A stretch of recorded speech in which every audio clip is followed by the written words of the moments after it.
Hey, what's up? It's Jim, and today I'm going to talk about Invader Zim, Enter the Florpus. Enter the Florpus is, of course, the reunion, reboot, not really, but comeback special for Invader Zim that's been delayed forever and is now currently on Netflix. It very much plays like a big reunion Invader Zim movie. It's big, it's loud. I feel like people are yelling on almost every line, excluding like Gaz or something. It's just very extreme and loud and in your face and not subtle whatsoever. But that's kind of like what you'd expect from a big Invader Zim special, isn't it? You'd want all these big things. And it plays very much like, sort of like a comic book annual, I would say, in that it doesn't have the kind of more intimate feel that the average episode has. Like the Dib versus Zim thing is a part of this and kind of the core of the story, but I feel like this amps it up to such an extreme. It kind of like is good for, if you want to just watch this, you could watch this as just an individual movie, or if you know the show, you can get a little more out of it. And Invader Zim works well within those things. I don't think it's trying to break any new ground like maybe the Rocco special or tell like an amazing great story, although I actually kind of like the story and like the idea of it. It just feels very Invader Zim to me. It's actually like a really good animated movie. You know, if this was a movie that wasn't Zim related, which would completely remove the context and not make any sense, but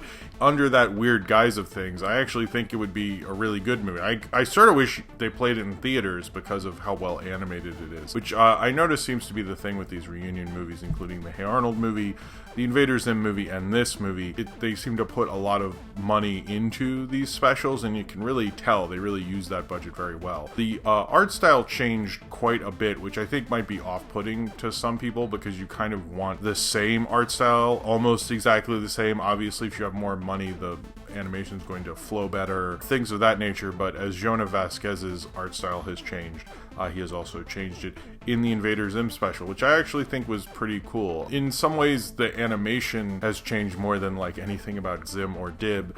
I also liked in that relationship, as big as this story is, it gets into things with, you know, with his dad, with him and Zim, their relationship. It's one thing to have two antagonists against each other, fighting almost like spy versus spy or something, but it's almost, I always felt like they'll almost like poison each other. Like they need each other, but they're also their own worst enemies, and it's like a very self-destructive kind of relationship, but like funny, not like, you know, your sad parents who enable each other to drink. It's more like you get to see them go on wacky hijinks that are kind of weird and stuff like that. It's fun, but if you really break down their relationship, you're like, this is like really unhealthy. And I think it gets into like how far Zim will go with that, but almost like that Zim's sort of like his rascally kind of rabbit.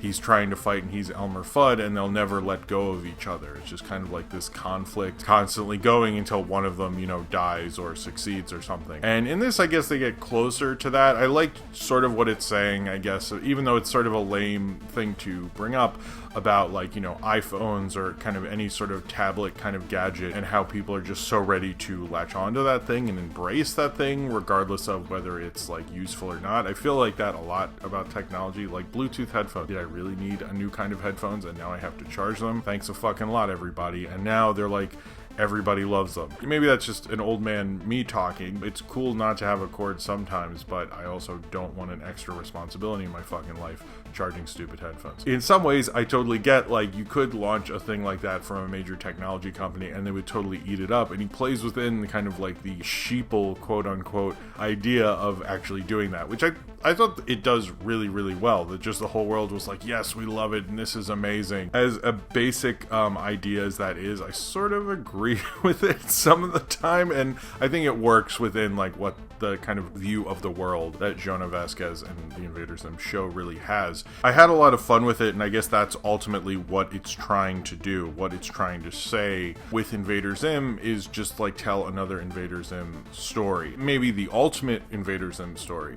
And it's very pure Invader Zim. I think Rocco like achieved maybe more, And I think comparing the two, since we are watching them back to back, so that's not like a completely ridiculous thing to do, but in some ways, like, what I love about this Invader Zim thing is sort of what I liked about Rocco, is that it just feels like a natural extension while also acknowledging where they are in terms of, you know, the creators and animation and everything. Like, I do think, like, if you were watching Invader Zim and you turned on this, you wouldn't be like, ugh, you'd be really into it. It's pure Invader Zim, everything you wanted. It feels so Hot Topic, it's like I'm Foamy the Squirrel in Long Rant or something. Like, I was right back into that mode, and I actually watch it towards the morning, which is when I used to watch Invader Zim, when it was on Nickelodeon, and I feel like this is going to play like more of into that kind of cult vibe, but if you're not in that vibe or you're not into this thing, you could still watch it and go like, wow, this is crazy in terms of all the animation. I love the opening sequence, like the animation in that was like kind of like ridiculous fan art that someone would get obsessed with and be like, you know, if they rebooted it like this, maybe people would take it more seriously. And it seems like Vasquez is almost like playing with that idea, like playing with these different art styles. Like there's certain moments in this that have such crazy animation in it. It's really intense. I'm liking what animation is doing with different dimensions nowadays. They're using that as an excuse to play with animation. It feels like now that we have more technology, more animators are willing to break out of the box and like do as many different types of things as they possibly can. I really liked all the different animation styles that would suddenly pop up in this. I thought it was really cool. I liked even the thing with his dad,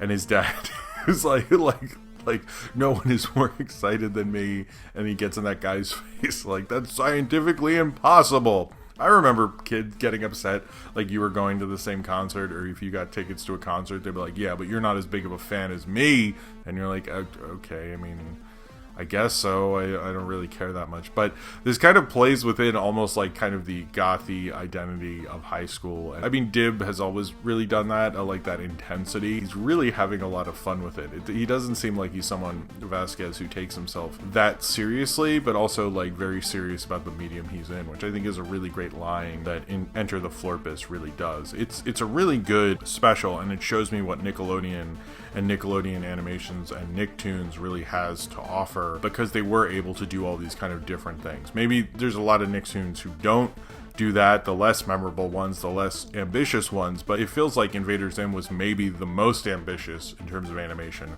while watching this. It certainly was in their special. Like, they tried to do everything, like literally everything in the kitchen sink is in this special. There's like almost too much, but somehow it doesn't like go into the excess of the property itself. It kind of plays within all the things you can do with it. And it is a little ridiculous in everything it does, but the animation in this is really beautiful. I think everything that it isn't trying to say outwardly that the Rocco special did, it more than makes up for in the animation. Like everything from like when his dad's fighting all those people and then he fights them and then the tea winds up back in his cup. Like, that's crazy. Like, some of the animation in this, it really pushes the boundaries of like believability and fantasy, but kind of does it in such a glorious way that you're like, no one else could do this but animation, and I fucking love that about it. This isn't something that you can like really go through and like pick apart as much as you'd want to with the series, with Dib and Zim and their relationship and how tied they are to each other and how they've poisoned each other throughout it is very much on display. And I sort of love that relationship. You know, I think without that relationship, this would just be an excess of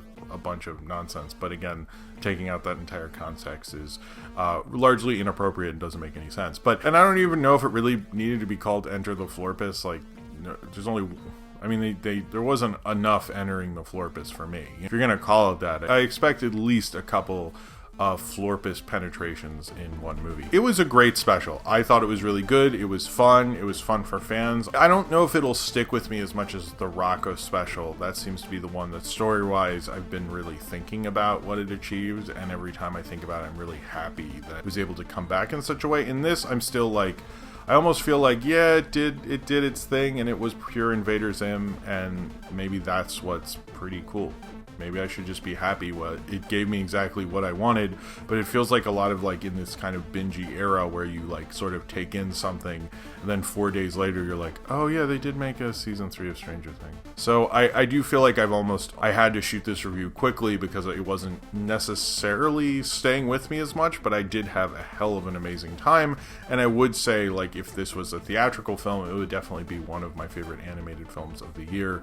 And I almost want to rewatch it just because of all all the ambitious animation they have in it in terms of design, in terms of trying different things. I know it's not necessarily perfect, and people have pointed out animation errors and everything like that, but if you really look at the whole of what it's really doing and how well a lot of the flow goes in it and how much fun they have with the animation in this, it's pretty awesome. And comparing it to even like She-Ra or the Rocco special or other animated shows or Infinity Train or everything, the animation is like so far beyond a lot of that, I thought it was just really awesome and amazing. And it's a good fun story, you know, about like Zim taking over the world, finding a way to do it in kind of our modern context, but also finally figuring it out after like they sort of weren't sure what to do with one another, figured out a way to come back better than ever. Maybe that's a metaphor for Jonah Vasquez. I don't really have any statements or know much about what he's been doing, but I guess I could maybe read into that in a very uneducated way. But what I think Enter the Florpus really does is it makes you believe that there can be more for Invader Zim, and there is more to do,